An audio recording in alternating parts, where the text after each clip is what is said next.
지난 목요일 우리 러시아 소치에서 우리 고국의 자랑스러운 피겨 선수이트 우리 김연아 선수가 은메달을 획득했습니다. 세계에서 2등이에요. 얼마나 자랑스러워요. 그런데 이제 우리 고국과 국내에서 지금 심판 판정에 대해서 불공정했다 하는 그런 여론이 일어나면서 네티즌들 사이에서 그 판정 재심 청원이 이루어져야 된다 해서 지금 한 200만 명 이상이 거기에 동참하고 있다고 합니다.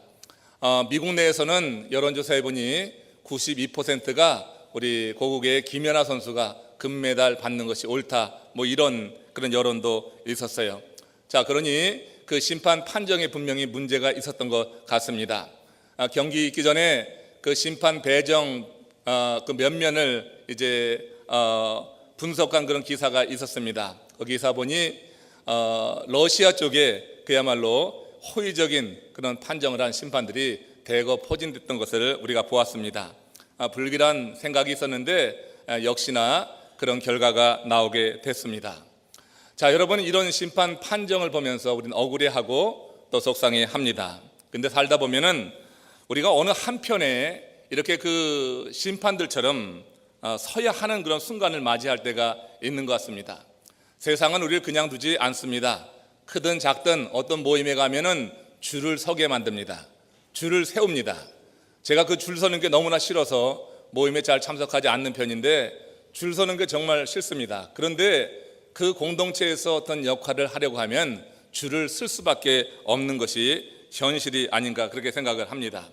자기 기준, 자기 가치관이 분명하지 않으면은 그렇게 우리는 외부의 회유, 압력, 대세에 따라서 자기 생각, 자기 기준을 내려놓고 따라갈 수밖에 없다고 하는 것이죠.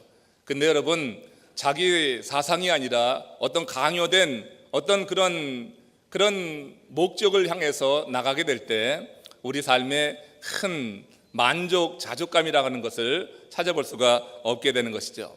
그건 자기를 사는 것이 아니라 자기에게 강요된 다른 사람이 원하는 기준대로 사는 것이기 때문에 사람의 삶에 만족이 없다고 하는 거예요. 그런데 신앙생활도 가만히 보면 그런 것이 있습니다. 우리가 영적 가치 기준이 바로 세워져 있지 않으면은 우리는 세상의 어떤 압력, 대세, 여론 이런 것에 따라서 살아가게 되어 있습니다. 여러분, 특별히 신앙이라고 하는 것이 자기의 생각이 없이 자기가 깨달은 진리의 토대 없이 세상이 요구하고 강요하는 대로 살 때 그 삶에 정말 자족함이 없고 기쁨이 없는 것을 알게 됩니다. 여러분, 더군다나 우리가 그런 세상의 여론의 흐름에 따라가게 될 때 문제는 그 선택이 주님의 뜻에 크게 위배되는 경우가 많이 있다고 하는 것이에요.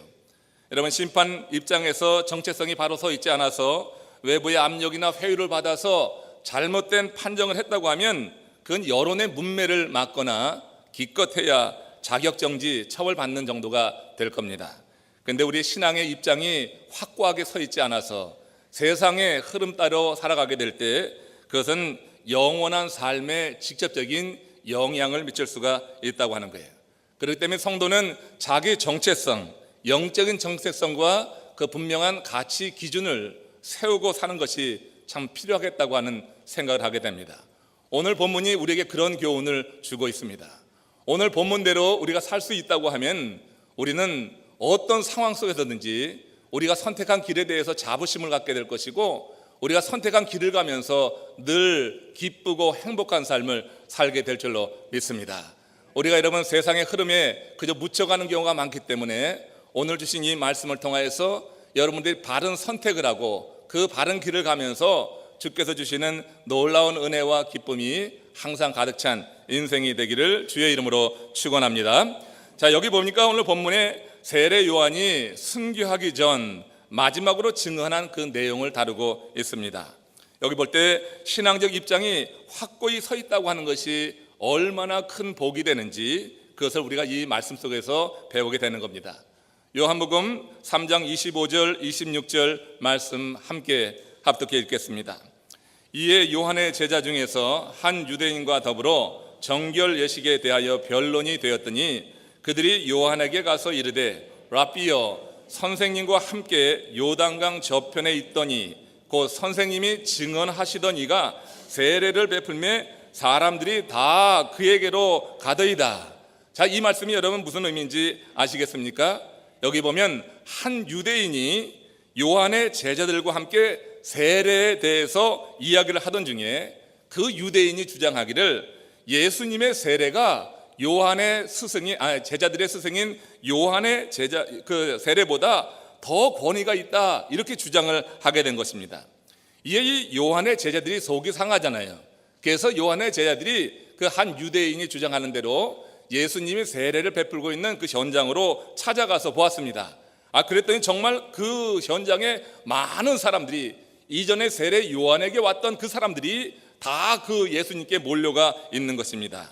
요한의 이 제자들이 억울했습니다. 이 스승이 밀리는 것 같아서 정말 속이 상했습니다.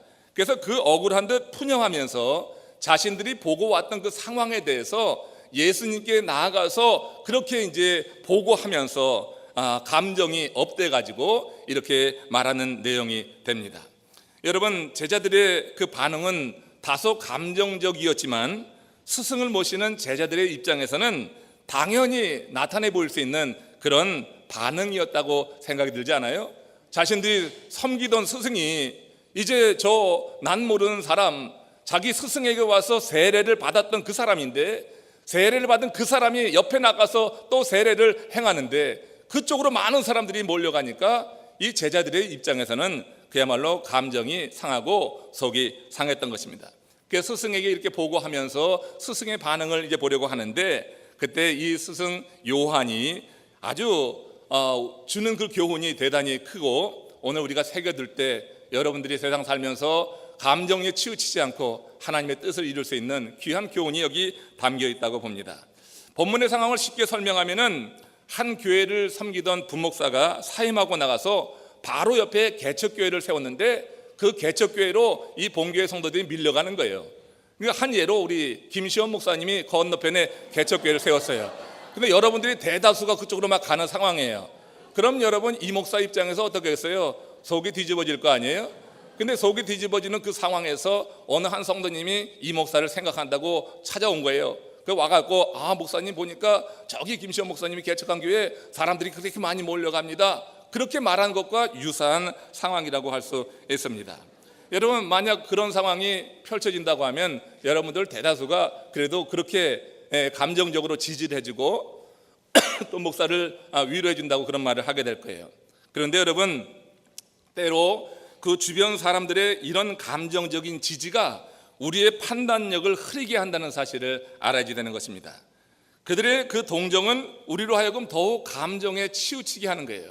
내가 지금 감정이 속이 뒤집어져 있는데, 그런 상태에 있는데 누군가 나를 위로한다고, 이해한다고 그런 상황을 전해줄 때 그게 여러분 참 위로가 아니라 더욱더 속상하게 만드는 결과를 낳는다고 하는 것이죠.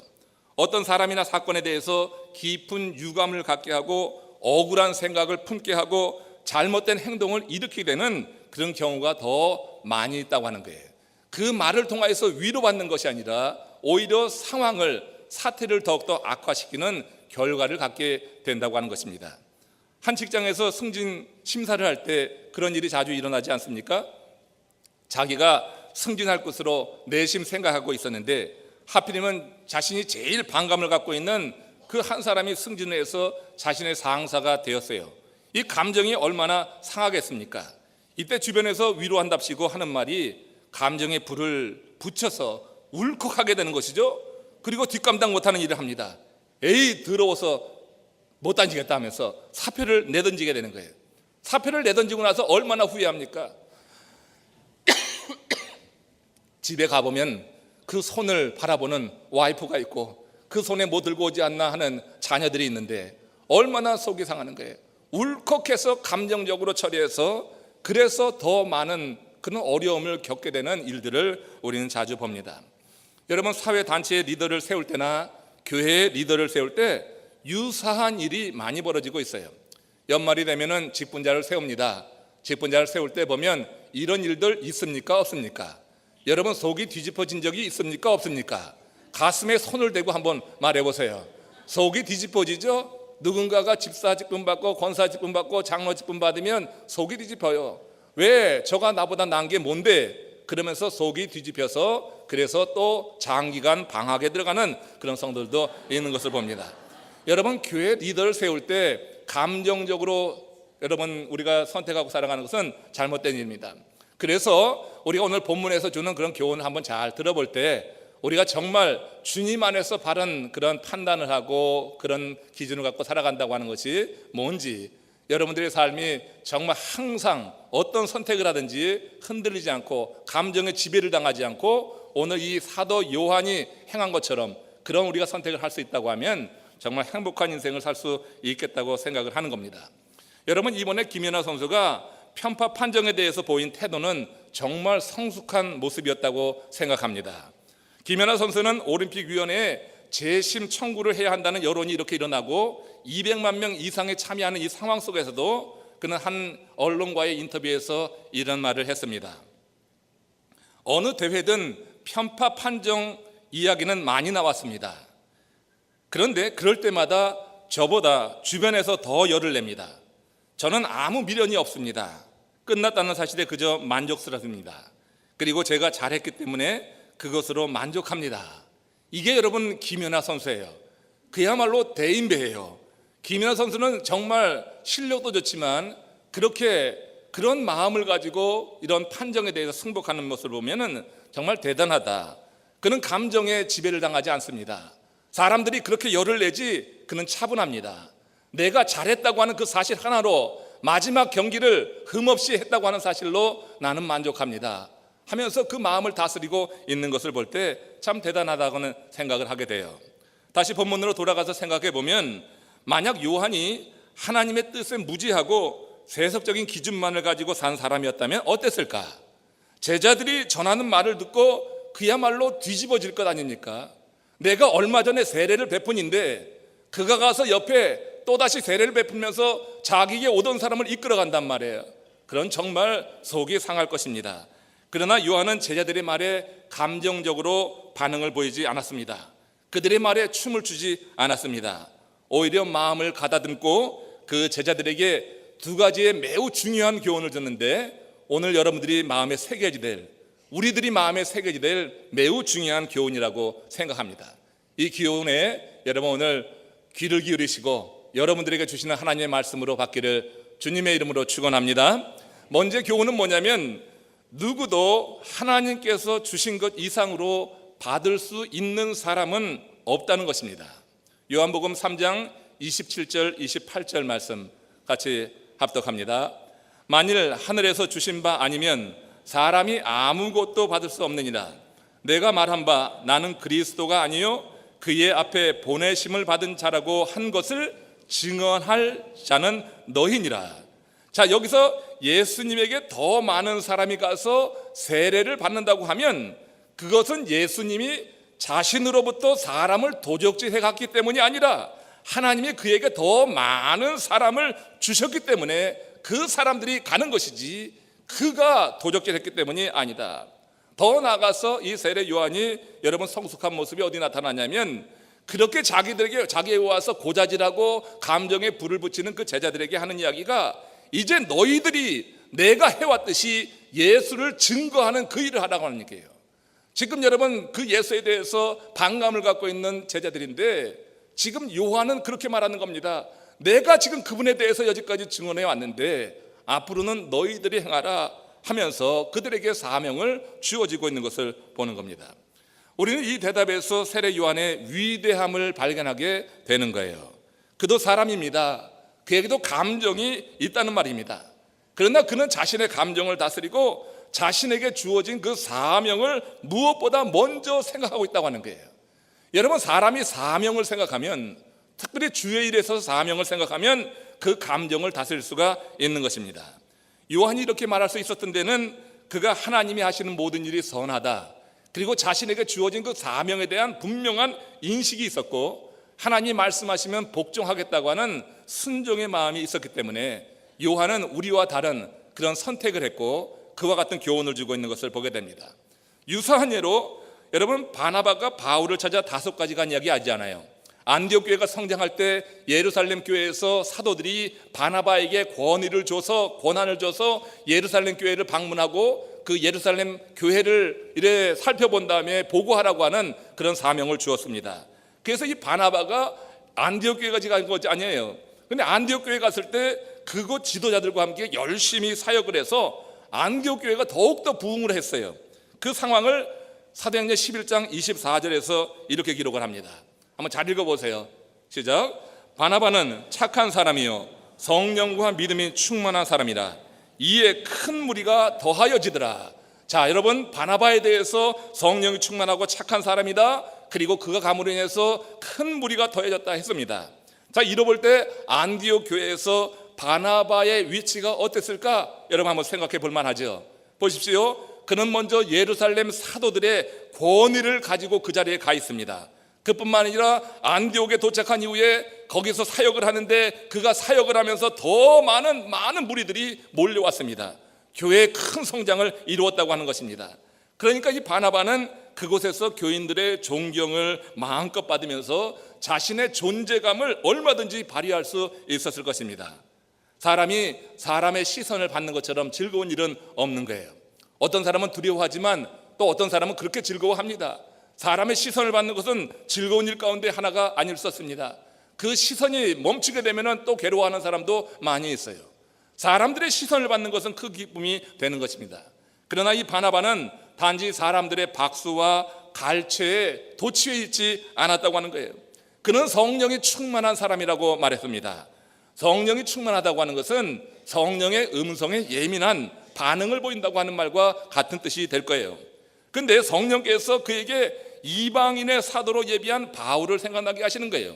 자신이 가서 안디옥 교회가 막 성장하는데 많은 무리들이 막 돌아오는데, 아니 그런데 사람들은 왔는데 어떻게 가르쳐야 될지, 어떻게 이 백성들을 지도해야 될지, 이 부분에 대해서 안디옥의 이 바나바가 한계를 느낀 거예요. 그때 성령 하나님이 그 속에서 감동케 하시는 것입니다. 바울을 데려오라, 감동하는 거예요. 바나바는 머뭇거리지 않았습니다. 그리고 그 윗지역에 있었던 바울이 거하고 있었던 5가지 찾아갔습니다. 그를 강권했습니다. 설득했습니다. 그래서 바울과 함께 안디옥으로 돌아와서 그때 이루어진 그 상황에 대해서 사도행전 11장 26절은 이렇게 기록을 합니다. 같이 읽어봅니다. 둘이 교회에 1년간 모여 있어 큰 무리를 가르쳤고 제자들이 안디옥에서 비로소 그리스도인이라 일컬음을 받게 되었더라. 바울이 합류하게 되면서 어떻게 된 거예요? 목적 없이, 의식 없이 교회로 막 몰려 들어왔던 그 큰 무리가 있었어요. 바나바가 감으로 인해서 많은 무리, 큰 무리가 모여 들었다고 했어요. 그런데 그 큰 무리는 분명한 목적이 없는 거예요. 어떤 삶의 방향이 안 잡혀 있었어요.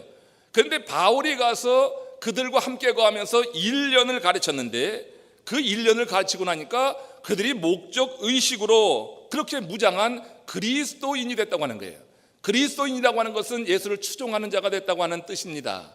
그러니까 여러분, 큰 무리가 그리스도인으로 변하게 된 것은 바울이 그 사역에 동참하게 되면서 바울이 갖고 있었던 그 지도력과 그런 은사가 발휘되게 됐을 때 거기에 그런 변화가 일어나게 되었단 말이에요. 자연히 어떻게 되겠어요? 사람들의 시선이 바나바에게서 바울로 옮겨가게 되는 것은 당연한 것 아니에요. 이제는 그 교회에서 바울의 위치가 대단하다고 하는 것을 알 수가 있습니다. 그런데 바나바는 그 일로 인해서 시기하지 않았던 것입니다. 그는 요한이 그 제자들에게 한 말처럼 하나님이 내게 주신 것 이상으로 받을 수 있는 사람은 없다. 하나님이 주신 것 이상으로 받을 수 있는 사람은 없다. 하나님이 주신 그런 은사를 주신 하나님의 권한에 대해서 그는 인정하면서 시기하지 않고 분내하지 않고 속상해서 뒤집어지지 않는 감정적인 반응을 보이지 않는 성숙함을 보였다고 하는 것입니다. 여러분, 하나님께서 여러분들에게 은사를 주십니다. 하나님이 여러분들에게 맡겨주신 사람이 있습니다. 평신도들도 여러분들이 이끌어갈 사람들을 하나님이 맡겨주신 그 분량이 있습니다. 그 이상을 바라보고 그 이상을 추구하려다가 여러분 감정이 뒤집힙니다. 우리가 여러분 내게 맡겨진 그런 사명에 대해서, 사역에 대해서 정말 그 중요성은 인식하되 하나님이 내게 맡겨진 그 사람, 그것 이상으로 내가 어떻게 해보려고 하는 욕심은 버리는 것이 좋습니다. 하나님은 각 사람에게 각 사람에게 주신 은사 따라서 하나님의 사역에 동참할 수 있는 기회를 주시는 거예요. 어떤 사람에게는 1달란트, 어떤 사람에게는 2달란트, 어떤 사람에게는 5달란트의 은사를 주셔서 하나님의 사역하도록 그렇게 우리를 이끄십니다. 1달란트 맡은 자가 5달란트 맡은 자 바라보고 그리고 속상해할 필요가 없는 것입니다. 1달란트 맡았으면 1달란트만 남기면은 5달란트 남긴 자와 똑같은 그런 칭찬을 듣게 되는 줄로 믿습니다. 하나님이 내게 맡기신 그런 분량에 대해서, 이것에 대해서 이런 바른 인식이 있어야지 될 거예요. 하나님이 주신 것 이상으로 받을 사람은 없다. 이게 사도 요한, 세례 요한의 그런 입장이었고, 세례 요한은 이런 자신의 입장이 바로 서 있었기 때문에 감정적으로 일어나서 뒤집어지는 그 자신의 제자들을 안정시키고 그 사역에 다시 새로운 마음으로 참여할 수 있도록 도왔다고 하는 것입니다. 또 하나 생각할 것이 무엇이냐면, 자신의 위치를 알면 평안하다. 이것을 지금 이 세례 요한이 제자들에게 교훈하고 있는 거예요. 자기의 위치가 어디인 줄 알면은 그 삶의 기쁨을 놓치지 않는 것입니다. 근데 자신의 위치를 모르고 그 위치를 벗어나서 다른 걸 추구하려고 했을 때, 그때 여러분 그 마음에 여러 가지 부정적인 감정이 일어나면서 그 삶을 더욱더 황폐하게 만든다고 하는 거예요. 요한복음 3장 29절 말씀 함께 읽겠습니다. 신부를 취하는 자는 신랑이나 서서 신랑의 음성을 듣는 친구가 크게 기뻐하나니 나는 이러한 기쁨으로 충만하였노라. 이 한 구절에서 요한은 자신의 위치가 어디 있는지 분명히 밝히고 있는 거예요. 신부를 취하는 자는 신랑이죠. 그러나 서서 신랑의 음성을 듣는 친구는 크게 기뻐하는 거예요. 지금 요한은 그 서서 신랑의 음성을 듣는 친구로서 자신의 위치를 설정해 놓았어요. 그러기에 나는 기쁨이 충만하다 하는 것입니다.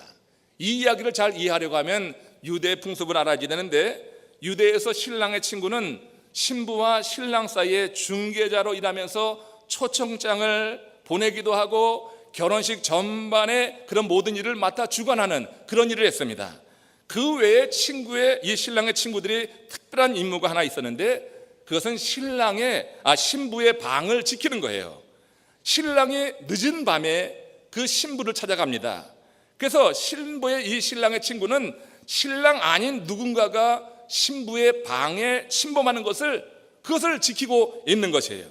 그래서 친구는 어둠 속에서도 신랑의 목소리를 분명하게 인식할 수 있는 친구의 가장 가까운 친구들이 그 신부의 방을 지켰던 것입니다. 그들은 신랑이라고 인정될 때 문을 열어주었고 기뻐하면서 신랑을 맞이해 드린 거예요. 그리고 신랑과 신부를 만나게 하는 그 임무를 완수하면은 즐거워하면서 기뻐하면서 거기를 떠났다고 하는 것입니다. 지금 여러분, 이 요한이 자신을 그 신랑의 친구로 여기고 있는 거예요.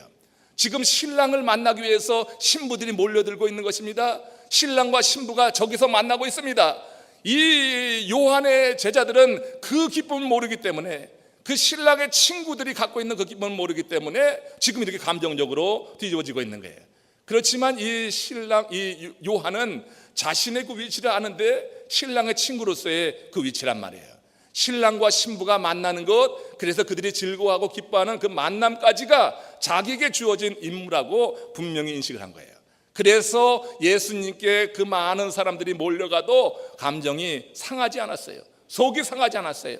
오히려 자신의 사명이 거의 다 이룰 때가 되었구나, 내게 주어진 사명을 지금 거의 완수할 때가 돼가는구나 하는 그런 인식 속에서 그 소식을 들었을 때 기뻐하고 즐거워했다고 하는 것입니다.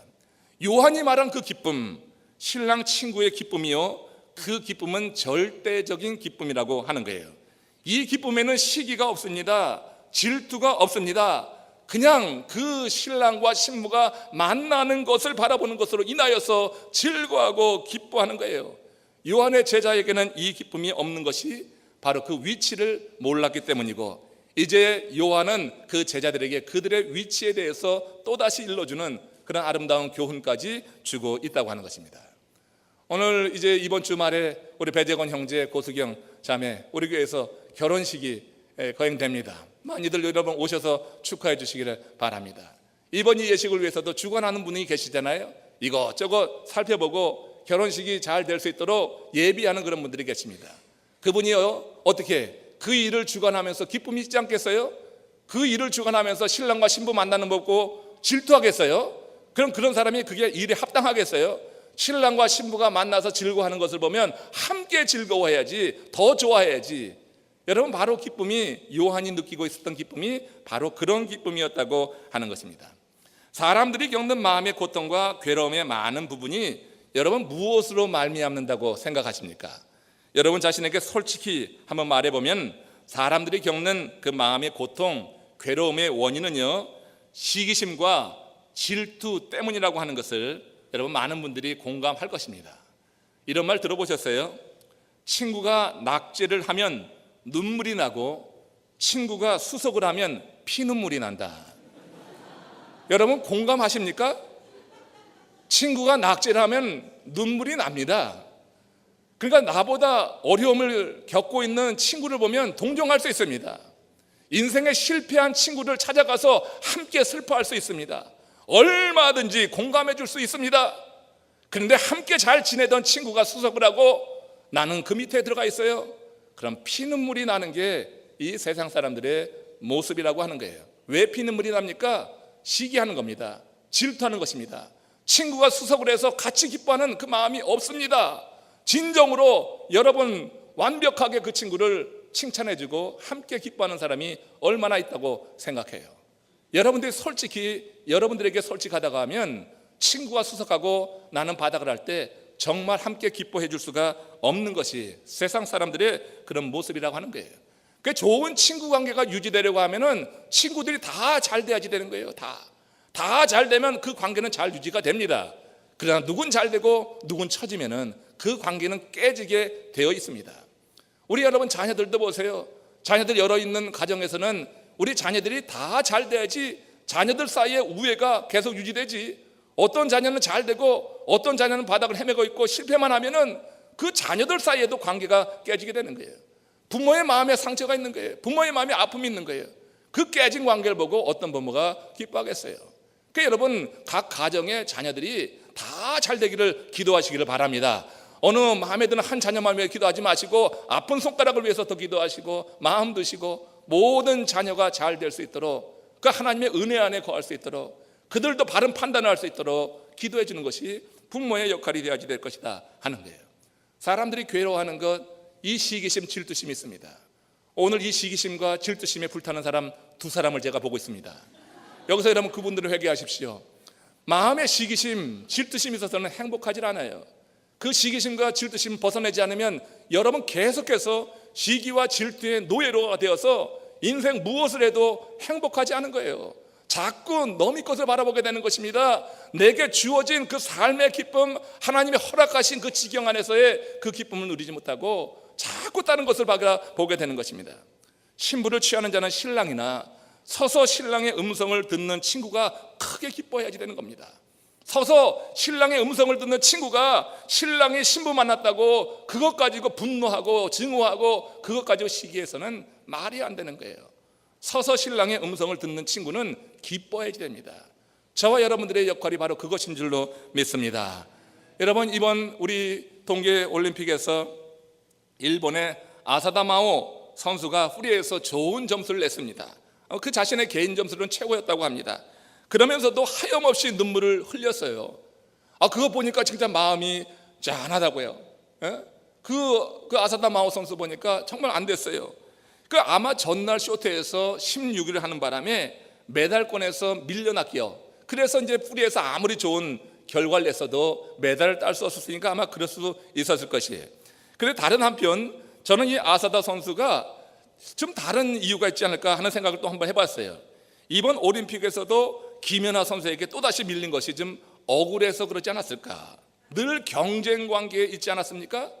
그 아사다 선수에게 김연아만 없었다면 아마 그도 최고의 선수로 그렇게 여러분 기억이 되었을 것이에요. 이 아사다 선수 입장에서 김연아 선수가 얼마나 믿겠어요. 그래서 이번 대회를 위해서 얼마나 절치부심하면서 연습에 연습, 훈련에 훈련을 거듭했겠습니까? 그런데 엉덩방을 찐 거예요. 16위가 되었어요. 그 다음에 아무리 잘해도 메달권에 들어갈 수가 없어요. 매달 못 따서 억울한 것도 있지만 김연아에게 또다시 밀린 것, 그것 때문에 그렇게 슬퍼한 것이 아니냐, 그런 생각 잠시 해봤습니다. 사람이요, 질투심이 있으면, 시기심이 있으면 이렇게 잘해놓고도 행복하지 않은 거예요. 최고의 점수를 받아놓고도 프리에서 최고의 점수를 받았으면 기뻐해야 되는데 그게 기쁘지 않은 거예요. 여러분, 우리 마음에 있는 이 시기심, 질투심, 여러분들에게 얼마든지 있을 수 있습니다.